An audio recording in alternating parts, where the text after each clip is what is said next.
Apocalipse capítulo 11, verso 13 em diante, nos diz assim a palavra de Deus. Darei às minhas testemunhas que profetizem por 1260 dias, vestidas de pano de saco. São estas duas oliveiras, os dois candeeiros, que se acham em pé diante do Senhor da terra. Se alguém pretende causar-lhe dano, sai fogo da sua boca e devora os inimigos. Sim, se alguém pretende causar-lhe dano, certamente deve morrer. Elas têm autoridade para fechar o céu, para que não chova durante os dias em que profetizarem. Têm autoridade também sobre as águas, para convertê-las em sangue, bem como para ferir a terra em toda sorte de flagelos, tantas vezes quantas quiserem. Quando tiverem, então, concluído o testemunho que devem dar, a besta que surge do abismo pelejará contra elas, e as vencerá e matará. E o seu cadáver ficará estirado na praça da grande cidade, que espiritualmente se chama Sodoma e Egito, onde também o seu Senhor foi crucificado.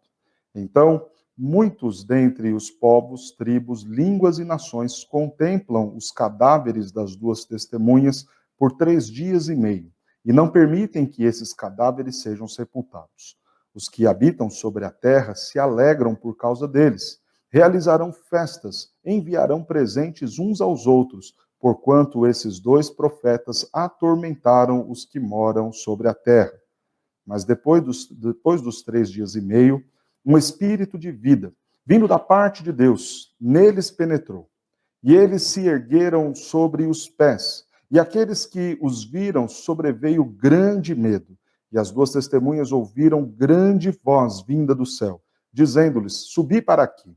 E subiram ao céu numa nuvem, e os seus inimigos as contemplaram. Naquela hora houve grande terremoto e ruiu a 10ª parte da cidade. E morreram nesse terremoto 7.000 pessoas, ao passo que as outras ficaram sobremodo aterrorizadas e deram glória ao Deus do céu. Passou o segundo ai. Eis que sem demora vem o terceiro ai. O 7º anjo tocou então a trombeta, e houve no céu grandes vozes dizendo: o reino do mundo se tornou o do Senhor e o do seu Cristo, e ele reinará pelos séculos dos séculos. E os 24 anciãos que se encontram sentados no seu trono diante de Deus, prostraram-se sobre o seu rosto e adoraram a Deus, dizendo: graças te damos, Senhor, Deus Todo-Poderoso, que eras, porque assumiste o teu grande poder e passaste a reinar. Na verdade, as nações se enfureceram, chegou, porém, a tua ira, e o tempo determinado para serem julgados os mortos, para se dar galardão aos teus servos, os profetas, aos santos, aos pequenos, como aos grandes, e para destruíres os que destroem a terra. Abriu-se então o santuário de Deus, que se acha no céu, e foi vista a arca da aliança no seu santuário, e sobrevieram relâmpagos, vozes, trovões, terremoto e grande saraivada. Oremos mais uma vez. Senhor Deus, nós te louvamos, bendizemos o teu glorioso nome, porque o Senhor traz para nós nesta tarde uma mensagem que nos desafia, que nos chama ao cumprimento da nossa missão. Ao mesmo tempo também que nos apresenta as implicações do que acontecerá conosco quando assumirmos de fato esta responsabilidade como testemunhas suas, mas também imediatamente nos traz o consolo de que a consumação resultará na vitória do teu povo, resultará no recebimento do nosso galardão, resultará no julgamento e tratamento com os nossos inimigos. Que este propósito da Santa Escritura se cumpra em nossas vidas, trazendo ânimo para aqueles que estão tristes, desanimados, preocupados, desafiando-nos, ó Deus, ao cumprimento da nossa missão, para que, de fato, ó Deus, para os que estão sem um sentido na vida, encontrem nesta missão deixada para a igreja um significado para seguir os seus dias, mesmo em meio a um cenário tão caótico. Fala conosco, Senhor, encha-nos do teu Santo Espírito, para que seja o próprio Deus falando aos nossos corações, edificando a igreja nesse momento, para a honra e glória do teu nome, nós pedimos e oramos. Em nome de Jesus. Amém. Como é difícil encontrar consolo nesses dias de pandemia. Nós ouvimos muitas mensagens positivas aqui e ali, nas mídias, mas como é difícil encontrar um consolo certo. E não existe consolo certo fora da Escritura. Qualquer apresentação ou sugestão de consolo que seja distinto daquilo que a Bíblia nos apresenta como paz e consolo é paliativo. É um remédio para um pequeno momento, para uma breve alegria, para uma sensação melhor em algum momento, mas não para, de fato, tirar a nossa alma da tristeza e trazê-la para a alegria profunda, a alegria perpétua, a alegria verdadeira de estar com Cristo Jesus. Se encontrar consolo é difícil nesses dias, também é difícil encontrar um significado e um sentido para a vida. Quantos são aqueles que estão, por conta da crise econômica que já está atingindo a muitos, quantos são aqueles que já perderam as esperanças, aqueles que já não sabem mais o que fazer, aqueles que talvez perderam agora os seus parentes, talvez sepultaram filhos, esposo, esposa, os pais, e neste momento estão sem nenhum sentido para a sua vida. E nós lemos aqui em Apocalipse 11 uma mensagem que nos mostra justamente isso, um bom sentido para a vida do cristão e ao mesmo tempo consolo para nós, o povo de Deus. Se você então me ouve nesse momento, eu quero chamar a sua atenção para que você preste muita, mas muita atenção na mensagem de hoje. Para que você tenha um sentido novo na sua vida, independente das perdas, se forem elas as financeiras, se for a questão do luto, da perda de alguém, que você encontre um sentido real para a sua vida por meio da exposição da palavra de hoje, que você encontre consolo para enxugar as suas lágrimas por meio da mensagem que ouviremos agora. O texto nos fala de duas testemunhas. Esta é uma das partes em Apocalipse que a história da consumação, da redenção, será apresentada. Para que você entenda, eu quero trazer rapidamente algumas informações de Apocalipse. Apocalipse foi escrito no ano 94, por João. É uma revelação que ele recebe do próprio Cristo, na ilha de Patmos. Esse tempo foi o tempo de maior perseguição da igreja cristã.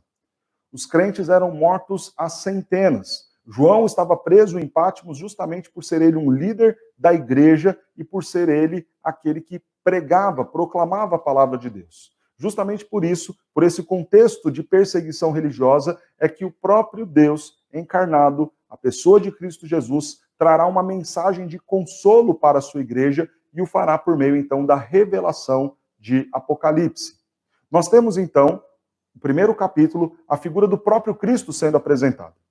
No momento, então, que Roma perseguia brutalmente a igreja e que para muitos cristãos talvez já não tivesse mais esperança de que Cristo estivesse reinando, Jesus se apresenta para João de forma gloriosa.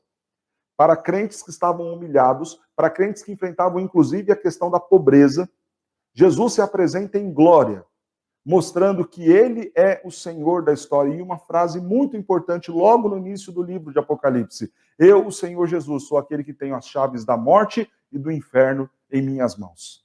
Não é Roma que tem o controle do mundo, mas eu, o Senhor Jesus, sou aquele que reina. Então o texto passa a trazer a mensagem específica para as 7 igrejas, capítulo 2 e capítulo 3. Exortação, consolo, repreensão, palavras de elogio também às 7 igrejas. É a mensagem direta sendo destinadas às igrejas da Ásia Menor. Segue, então, o texto de Apocalipse com agora esse ciclo de 3 momentos em que a história será contada. A partir do capítulo 4, então, João é convidado a subir ao céu. Vem, João, sobe para cá. É o convite que Jesus faz para ele. Venha ver como está o céu enquanto há sofrimento na terra. Um contraste será feito, então, e João é convidado para ver isso. A situação aqui na terra, o povo sofrendo, lutando, a igreja sendo perseguida, e João sendo convidado para ir até o céu e ver como era o estado dos mortos ali. Para uma igreja que chorava e lamentava pela morte dos seus, João é convidado para vê-los lá, louvando e adorando e bendizendo ao Senhor. Para uma igreja que daqui, sofrendo a perseguição, via Roma no trono, João é chamado para ver quem no céu está no trono, dominando e governando todas as coisas. É o Senhor Jesus. O Cordeiro, então, no capítulo 5, toma o livro da história em suas mãos. É o livro dos decretos de Deus, do tempo da ascensão de Cristo até a sua segunda vinda. E esse período, da ascensão de Cristo até a sua segunda vinda, vai ser contado em 3 momentos distintos de Apocalipse. Primeiro momento, sendo contado da ascensão até a segunda vinda de Cristo, sendo contado do capítulo 5 até o capítulo 11. Segundo momento, sendo contado do capítulo 12 até o capítulo 18. Terceiro momento, contando a mesma história, o capítulo 20. Essa é a visão amilenista de interpretação do livro de Apocalipse. Vou repetir apenas para que fique claro.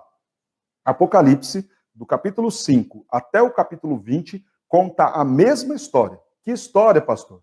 A história que vai da ascensão de Jesus até a sua segunda vinda.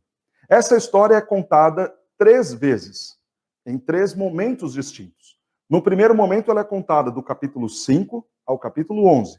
Segundo momento, a mesma história, da ascensão até a segunda vinda de Cristo, contada do capítulo 12 até o capítulo 18. E a mesma história sendo contada, até o capítulo 19. E a mesma história sendo contada da ascensão de Cristo até a sua segunda vinda, no capítulo de número 20. Quando nós olhamos, então, para o texto de Apocalipse, aqui no capítulo 11, onde nós chegamos, estamos no desfecho da história. Entendo eu que seja este o período que nós estamos vivendo. O período em que a igreja está aqui sendo convocada para testemunhar. Logo enfrentará dura perseguição e então virá o fim. Nós temos, a partir do capítulo 6, o abrir dos selos. Os selos são abertos. Primeiro, segundo, terceiro, quarto, quinto e sexto selo. Cada selo vai representar um momento da história, da ascensão até a segunda vinda de Cristo. O primeiro selo mostra um cavalo branco saindo vitorioso para vencer. A representação da igreja gloriosa. A igreja que vai, após receber o Espírito Santo, e sai a proclamar o Evangelho, vencendo e para vencer. O segundo selo é aberto, e vem então um cavalo vermelho, a figura do muito sangue que seria derramado pela perseguição da igreja no primeiro século. Um terceiro selo é aberto, é a figura então do cavalo preto. Esse cavalo representa a mortandade que viria por conta da fome, por conta das guerras. Um quarto selo é aberto e sai dali então um cavalo amarelo, cor de morte. Uma mortandade como nunca antes de diversos tipos de males. As guerras, as fomes e as catástrofes também naturais. Então nós temos aqui os 4 primeiros selos sendo abertos. Pastor, esse tempo já se cumpriu? Esse tempo é o que nós estamos vivendo. Esses selos sendo abertos mostram esse momento da história em que a igreja proclama o evangelho, mas ainda é perseguida. Em que a fome por conta das guerras existe. Em que a mortandade se dá, e vemos muito isso agora nos dias de Covid-19, se dá por diversos motivos. Não só pela doença, mas pela crise econômica que trará fome logo mais, pelos muitos rumores de guerra e conflitos civis que estamos vivendo. Então, todo este cenário aponta os juízos de Deus, os sinais acerca da vinda do Messias. Nós temos, então, a sequência de Apocalipse, o 5º selo sendo aberto. Esse 5º selo mostra uma visão no céu do povo de Deus reivindicando a justiça do Senhor. O 6º selo é a resposta do Senhor falando que viria e exerceria o juízo.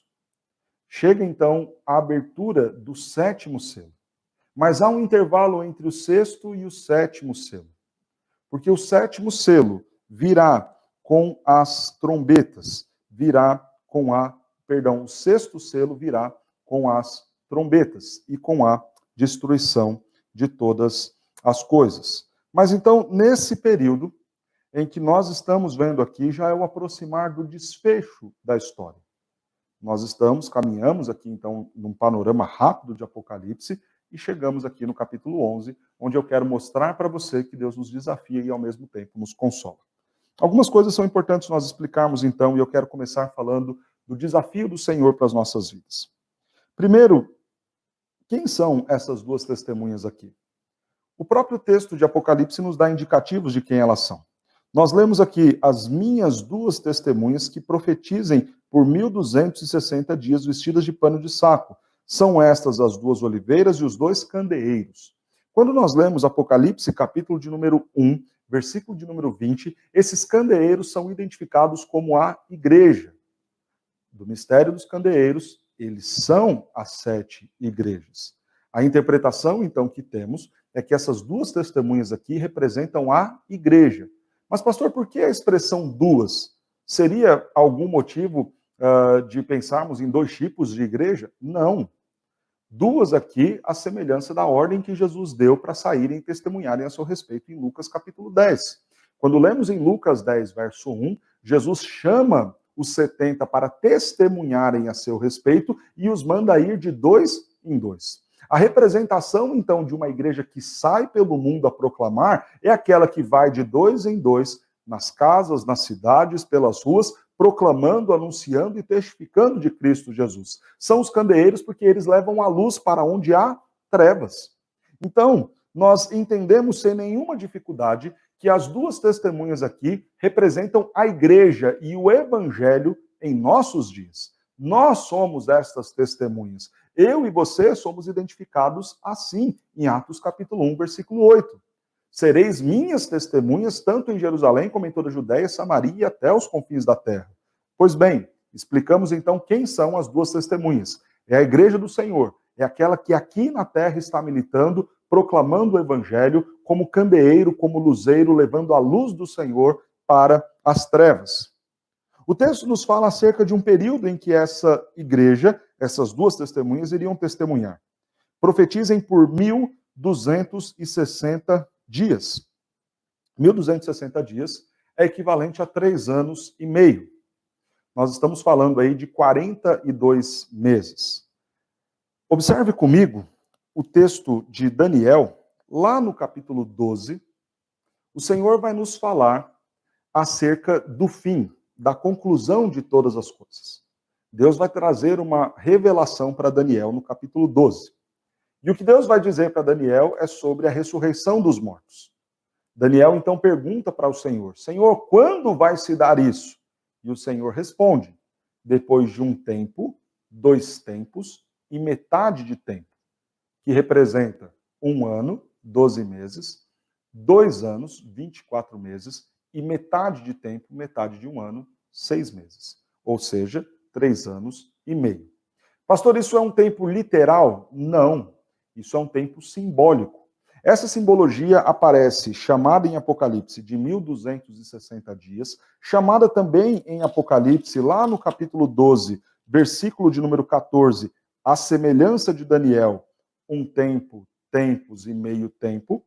Em Apocalipse 12, também lá no versículo de número 6, falando da mulher, a igreja que estaria guardada pelo Senhor, também a referência do número, 1260 dias.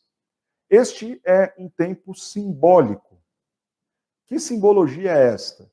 O tempo do reinado de Cristo e de sua igreja.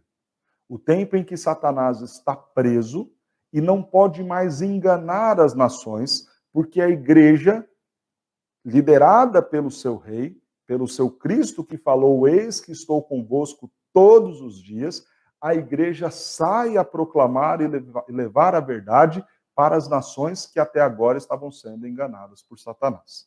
Pastor, então, quando a gente pensa nisso, estamos falando dos 1000 anos lá de Apocalipse 20? Sim. Todos esses números, os 1260 dias, os 3 anos e meio, as 42 semanas, todos esses números são números simbólicos de um tempo perfeito, completo, em que a igreja tem a liberdade de proclamar o evangelho. Tempo este, também dos 1000 anos, todos números simbólicos, em que Satanás está preso, não pode mais enganar as nações, está limitado nesta sua ação de engano às nações e em que a igreja está livremente proclamando, testemunhando do evangelho. Este é o tempo. Pastor, nós vivemos esses dias? Sim. Na visão amilenista, nós estamos vivendo o milênio. O milênio, então, esse período em que a igreja pode testemunhar do reinado de Cristo, do reinado do seu povo, e que Satanás está preso, é o tempo que nós entendemos estar vivendo agora. Nós desfrutamos deste privilégio de, sobre o reinado de Cristo, podermos ir e testemunhar às nações. Daí o nosso desafio. Testemunhar enquanto há tempo. Irmãos, por vezes nós nos perdemos em meio aos muitos afazeres, aos muitos interesses, nos envolvemos nos negócios desta vida. O convite de Paulo é muito claro quando ele escreve para Timóteo. Timóteo, participa dos sofrimentos de Cristo como bom soldado. O bom soldado segue a ordem daquele que o arregimentou. O bom soldado não se envolve nos negócios desta vida. O problema é que nós temos um desafio. Qual? Testemunhar. Mas por vezes nós deixamos de cumprir este desafio porque estamos envolvidos demais com os negócios desta terra.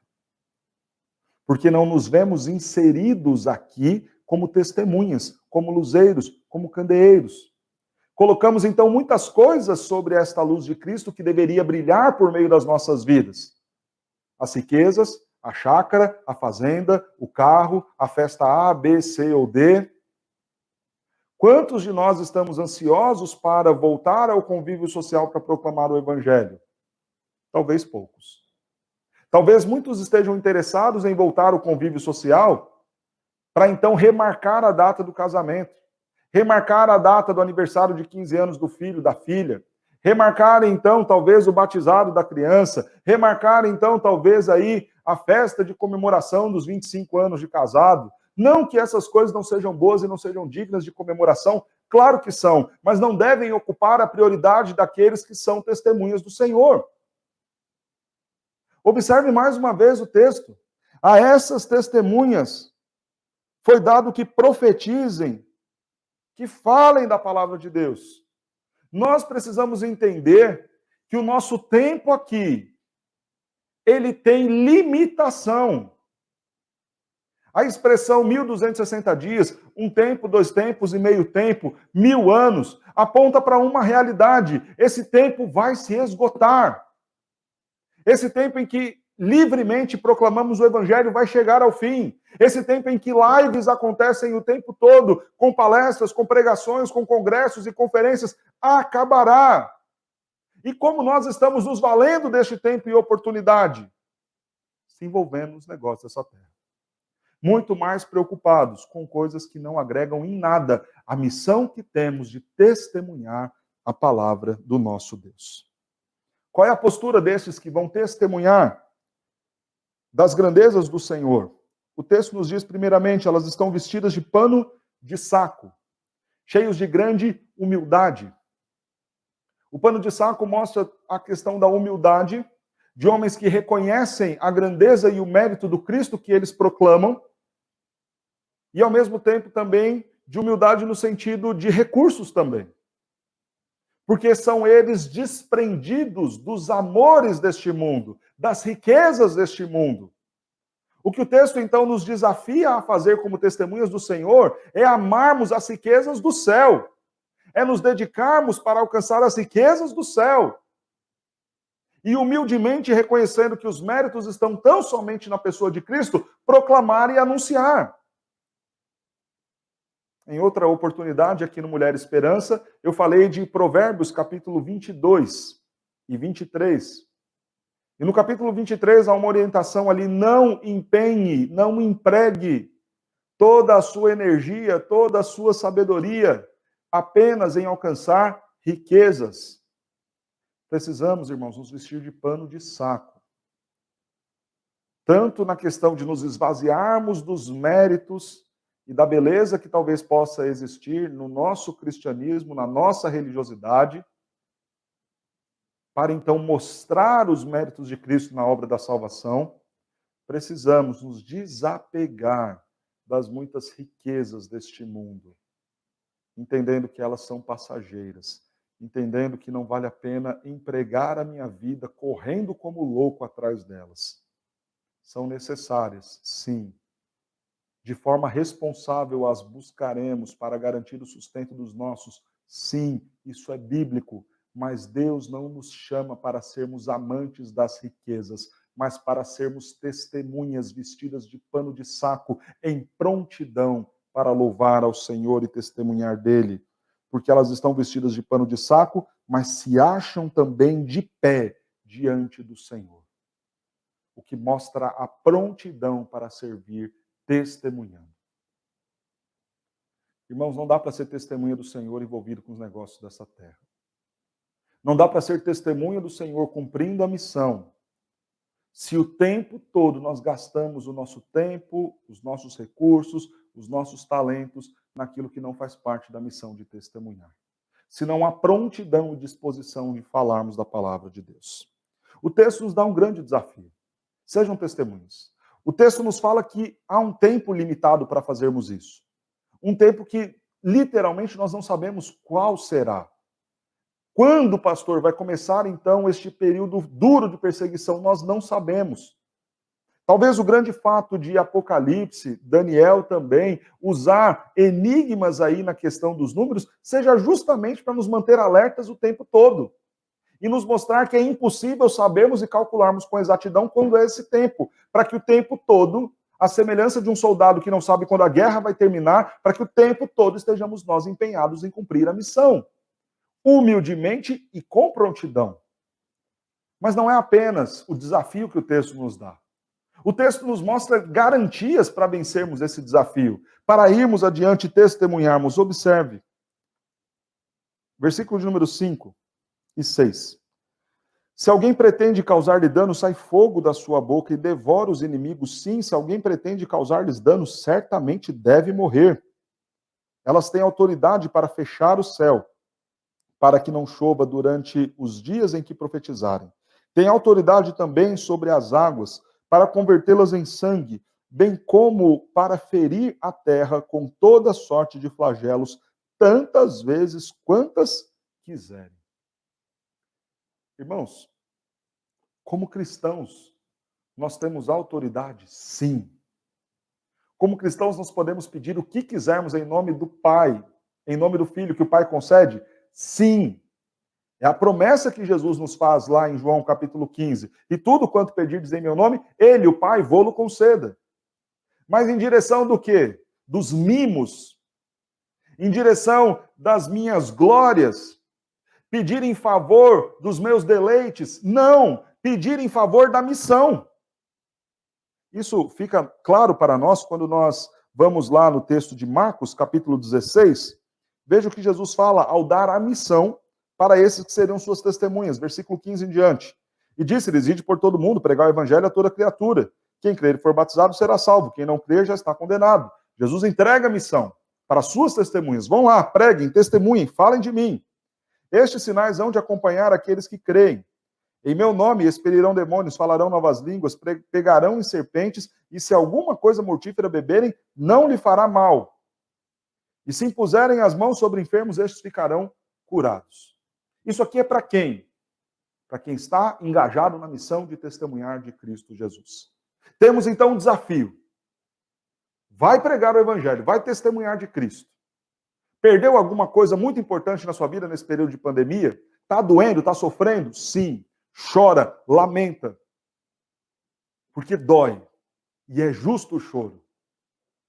Mas logo quando esse choro passar, ressignifique a sua vida, cumprindo a missão. Perdeu recursos? Perdeu familiares? Deus não te chamou para viver estas coisas no tempo presente, mas no tempo presente Ele te desafia a testemunhar de Cristo Jesus. Então está sem significado na sua vida? A Bíblia te apresenta um. Vai testemunhar de Cristo Jesus. Está achando isso difícil? De fato é.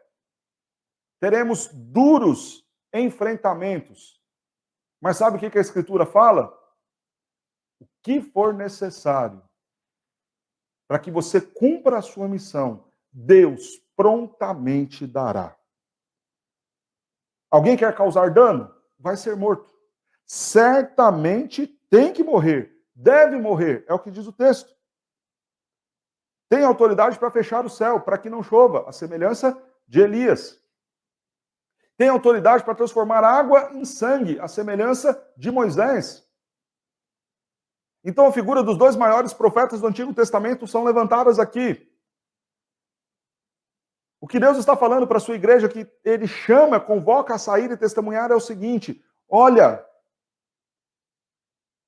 vocês precisam cumprir a missão. E vejam o que eu fiz por meio de Moisés, vejam o que eu fiz por meio de Elias, farei por meio de vocês, se vocês estiverem engajados no cumprimento da missão. Irmãos, Deus não nos dá apenas o desafio, mas nos dá toda a capacitação para cumprirmos a nossa missão. Louvado seja Deus por isso. É um fardo que eu e você podemos carregar. Por isso, irmãos, que nós não podemos ficar tímidos, acuados. Precisamos nos colocar em prontidão, em pé, diante do Senhor para proclamar e testemunhar. É recursos que você precisa para alcançar um bairro. Peça ao Senhor, Ele vai te dar. É oportunidade para chegar naquela pessoa de coração duro, difícil. Peça ao Senhor, Ele vai te dar. O que você precisa para ir e testemunhar do Senhor? Peça a Ele e Ele te dará. Isto é certo. Porque se necessário for transformar água em sangue, para que se cumpra a missão, Ele fará. Às vezes, irmãos, a gente para e não faz com medo. Ah, pastor, mas como é que vai ser na hora? Ah, pastor, mas se vai faltar recurso? Ah, pastor, mas se eu começar e depois não encontrar quem siga a obra, quem traga o sustento? Irmão, você está fazendo a missão para a qual Deus te chamou. Então creia que Ele, o próprio Senhor que te dá o desafio, também te capacita para cumprir com excelência a missão, fazendo, se necessário for, até mesmo coisas extraordinárias. Pegarão em serpentes e não morrerão, beberão aquilo que é mortífero e não morrerão, estenderão a mão e serão curados por meio das suas orações.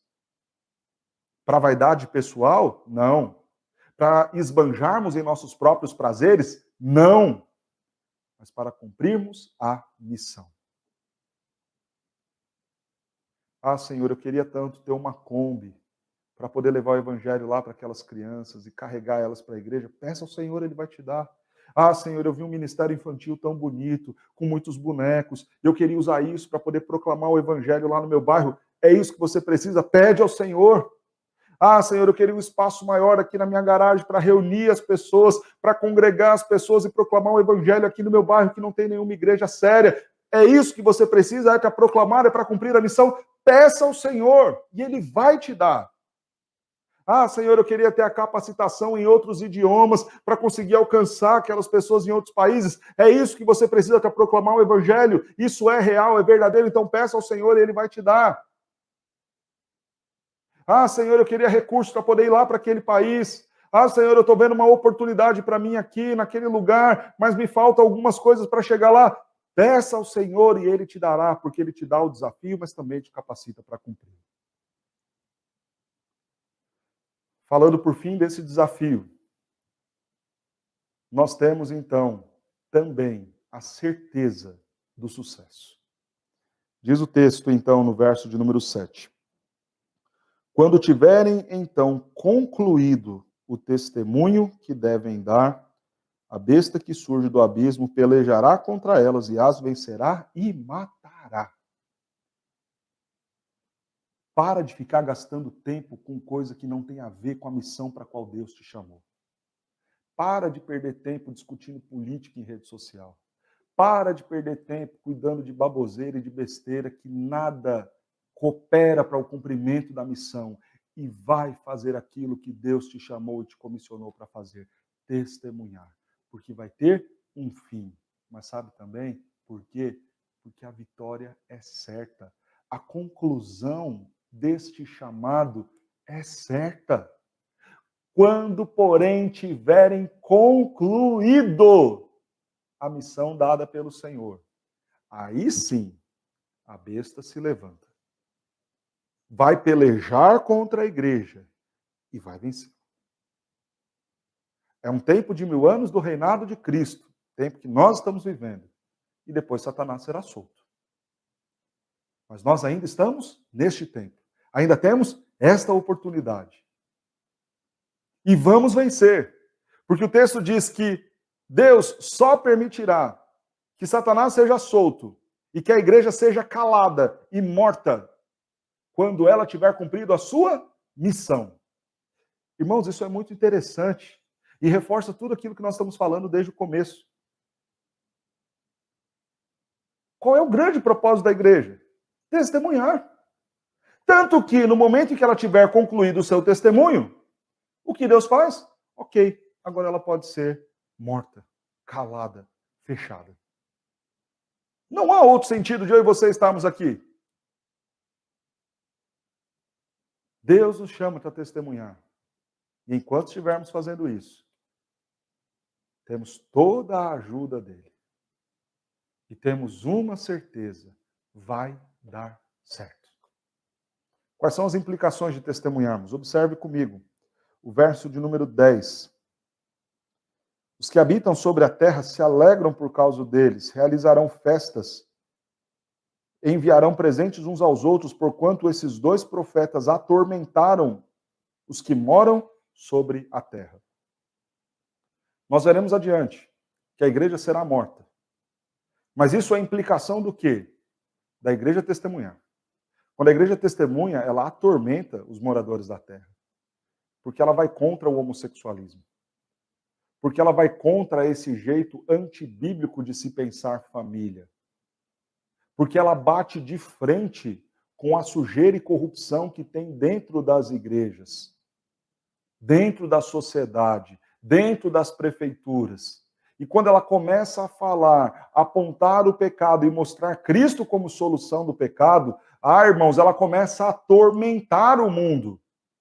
Os moradores da terra ficam que não aguentam mais com a igreja falando. Mas se a igreja ganha a forma do mundo, deixa de testemunhar, deixa de salgar, deixa de brilhar como candeeiro, então ela não incomoda nem atormenta. Mas, irmãos, esta igreja que aqui vai cumprir a missão, ela vai ser tão incisiva em falar, em profetizar, em anunciar e testemunhar de Cristo, vai ser chata nesse sentido, que as pessoas, quando esta igreja fechar e calar, festejarão, trocarão presentes entre elas. O que acontecerá com a igreja? Passado esse tempo, dos 1260 dias, um tempo, 2 tempos e metade do tempo, milênio, o tempo do reinado de Cristo, Satanás será solto. A besta que levanta do abismo pelejará contra a igreja, as testemunhas, vencerá e matará. Pastor, significa que nunca mais vai ter igreja? Não. Significa que a igreja estará impedida de fazer a sua missão, que é testemunhar. Mas nesse momento, a missão já estará cumprida. E o seu cadáver ficará estirado na praça da grande cidade, que espiritualmente se chama Sodoma e Egito, onde também seu Senhor foi crucificado.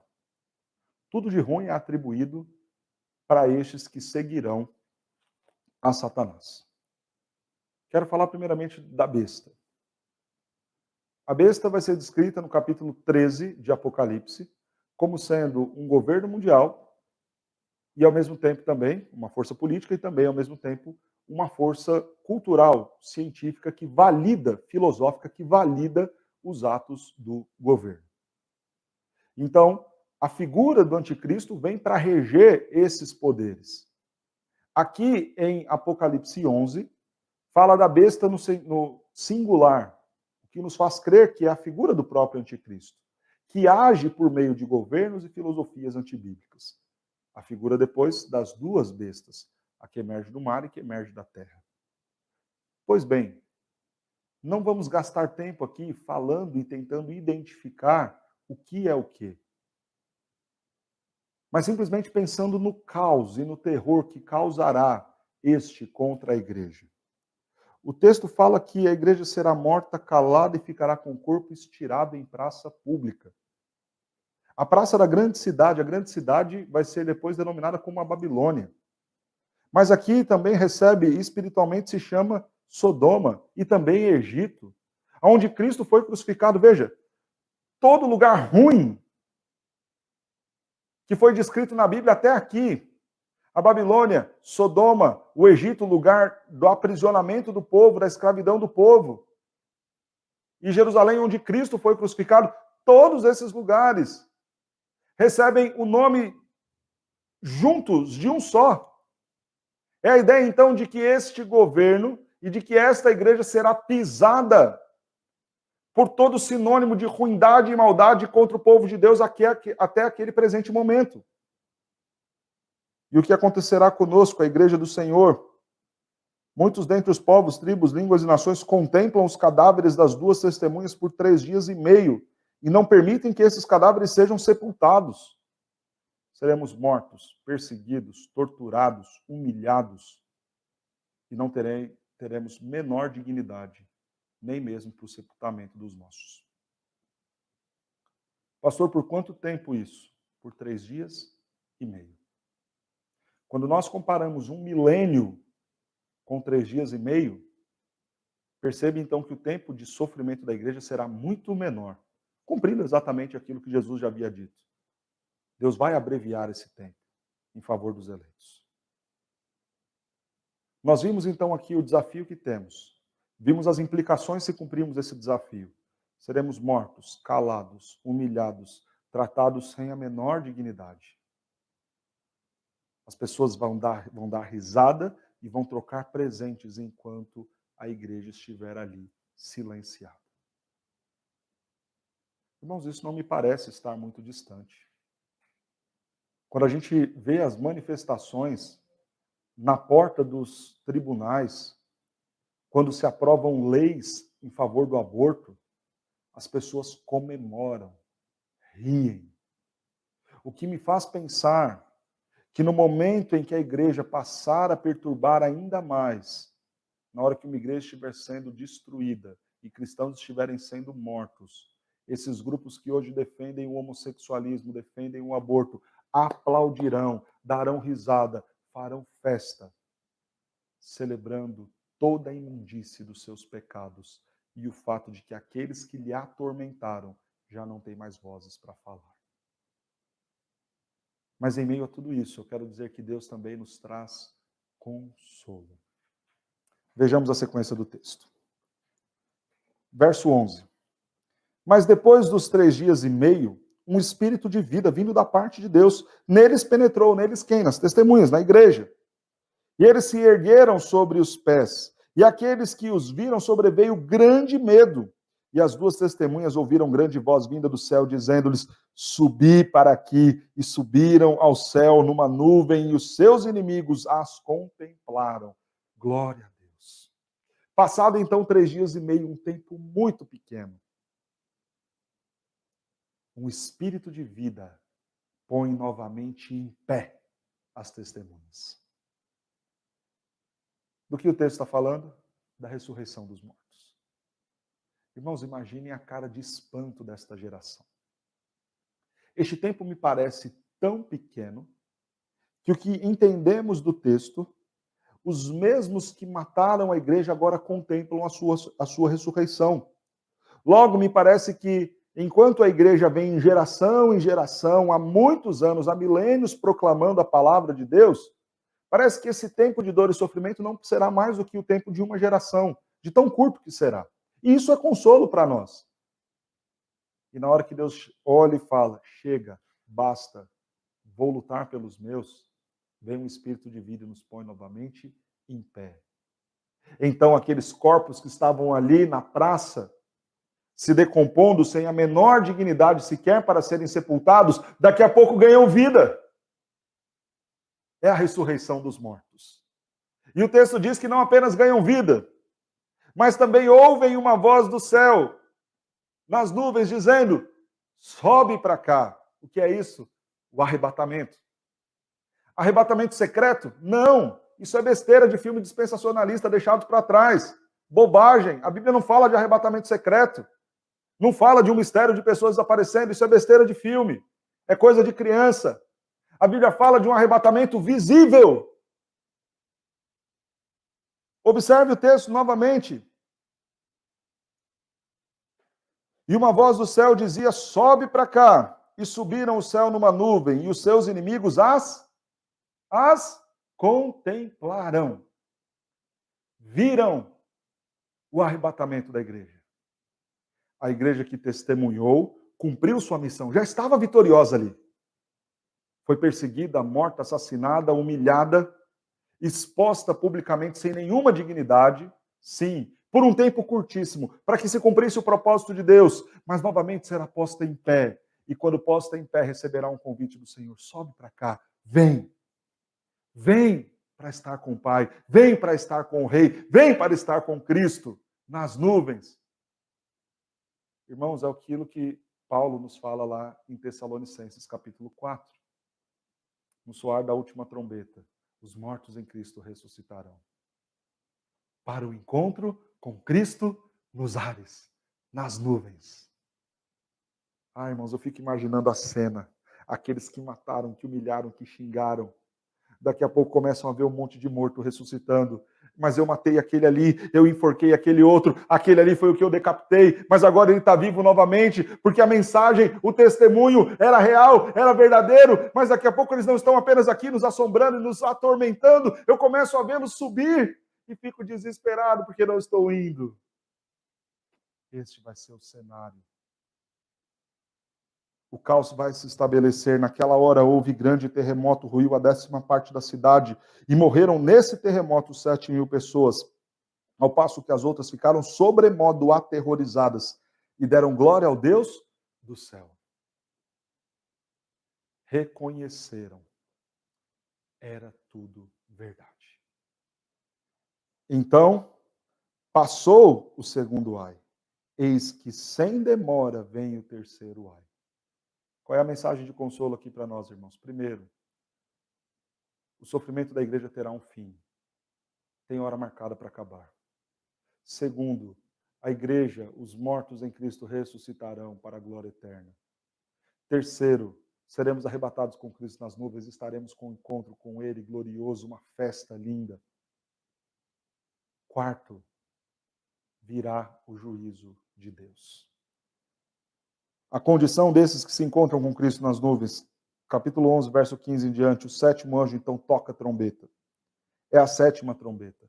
É a destruição de todas as coisas. Mas o povo de Deus já não está mais na terra. Onde está? Está cantando, está louvando. Vozes dizem: o reino do mundo se tornou o do Senhor e o do seu Cristo, e ele reinará pelos séculos dos séculos. Não mais um reinado temporal de 1000 anos, não mais a igreja reinando com Cristo apenas por 1260 dias, um tempo, 2 tempos e metade de um tempo, mas agora reinará pelos séculos dos séculos. Os 24 anciãos, a representação de todo o povo de Deus, 12 do antigo, 12 do novo, todo o povo reunido, se encontram assentados no trono diante de Deus, prostram-se sobre o rosto e adoram o Senhor, dizendo: graças te damos, Senhor Deus Todo-Poderoso, que és, que eras, porque assumiste o teu grande poder e passaste a reinar.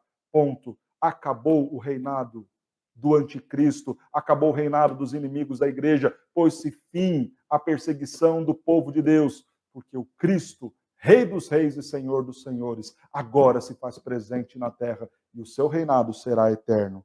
Na verdade, as nações se enfureceram, sim, perseguiram a igreja, mataram a igreja. Chegou, porém, a tua ira e o tempo determinado para serem julgados os mortos, para se dar também o galardão dos teus servos. Olha que coisa linda. Deus vai acertar as contas com os inimigos, mas vai nos presentear com galardão. Vai presentear quem? Um grupo seleto de alguns? Não. Os profetas, os santos, os que temem o seu nome, os pequenos, os grandes, Deus vai dar o galardão para aqueles que são seus. E dará também a justa punição para o inimigo. Esse é o estado do povo de Deus, festejando, celebrando, adorando, enquanto aqueles que perseguiram a igreja estarão aqui para receber o juízo de Deus. Há um cenário duplo aqui. Um primeiro cenário é aquele das nuvens, do povo adorando, festejando. Chegou o nosso dia, o nosso rei chegou. É festa. Mas um outro cenário, aqueles que ainda estão na terra, que será consumida e depois restaurada, e isto é um assunto para um outro dia. Mas estes que estão aqui na terra, veja o que acontece com eles. Abriu-se então o santuário de Deus que se acha no céu.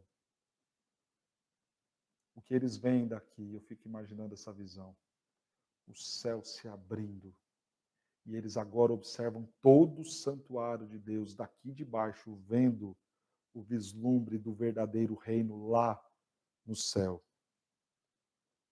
E foi vista a arca da aliança no seu santuário. Sabe por que a arca vem primeiro? Porque era na arca que estava guardada a lei. O povo de Deus está celebrando com Cristo, nos méritos da justiça de Cristo, mas o ímpio ficará para ser agora julgado pela dureza e rigidez da lei. Vocês tiveram a opção de crer, de estar com Cristo, de serem fiados nos méritos de Cristo, não o fizeram. Recebam o rigor e a punição da lei. É pela lei que vocês serão julgados. E o que eles veem no santuário? Relâmpagos, vozes, trovões, terremoto e grande saraivada. Virá então a destruição dos inimigos do povo de Deus. Irmãos, nós fomos apresentados aqui a duas verdades nesse texto. Primeiro, a de que temos um grande desafio como igreja do Senhor, testemunhar. Para esse desafio, seremos capacitados, peça o que quiser, até transformar água em sangue, se isso for necessário para que o evangelho chegue às pessoas. Peça, e Deus vai te dar.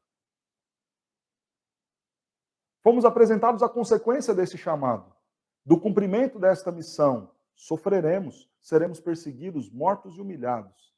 Mas também, irmãos, fomos apresentados a um grande consolo do Senhor. Que consolo é este? O consolo de que no último dia a sua igreja ressuscitará, a sua igreja será arrebatada, a sua igreja receberá galardão. E os inimigos da igreja serão julgados e destruídos. Quero terminar meu sermão perguntando a você, e aí? Como vai ser o último dia para você? Você está preocupado demais com o que vai ser daqui 20 dias, 30 dias? Se vai terminar ou não quarentena? Besteira. Vai resolver o problema do Covid, vão vir outros, maiores ou menores, mas continuarão a vir. Sabe uma coisa importantíssima que você tem que se preocupar para algo que vai acontecer daqui para frente? É onde e como você estará no último dia. Estará entre aqueles que festejarão com Cristo nas nuvens, receberão um galardão e serão abençoados para toda a eternidade, ou estará entre aqueles que testemunharão o exercício da ira e do juízo de Deus por terem negado ao seu Cristo, negado a sua missão, deixado de fazer aquilo que o Senhor nos manda, de não amá-lo, de não crer no seu Filho Jesus Cristo. Como será o seu último dia? Meu convite a você, entregue hoje mesmo a sua vida a Cristo Jesus. Mas não fica só no discurso. Quem entrega a vida para Jesus de verdade vai logo contar disso a outras pessoas, vai testemunhar, vai ser candeeiro, vai brilhar.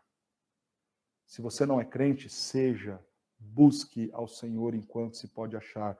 Tudo que nós vimos de números aqui, que talvez para você seja enigmático, como é para mim também, mostra-nos apenas uma realidade. O tempo de Deus está decretado. Tanto para o momento em que temos para testemunhar, como também na agenda dele, o dia em que ele virá para tratar com os inimigos da igreja. Então aproveita porque ainda há tempo e entregue a sua vida ao Senhor Jesus Cristo. Faça uma oração agora pedindo perdão a Deus pelos seus pecados. Se vista de pano de saco, um total ato de humilhação, não no sentido literal, mas se humilhando diante do Senhor, falando, Senhor, não há mérito em mim, não há obra em mim que me garanta o céu, eu preciso do Senhor Jesus Cristo, eu preciso de Ti para a salvação. E se você já é crente, vai testemunhar. Para de se envolver nos negócios dessa vida. Se você está desanimado, está cansado, está triste, está chateado, abandonou ministérios, lembra da sua missão, vai testemunhar.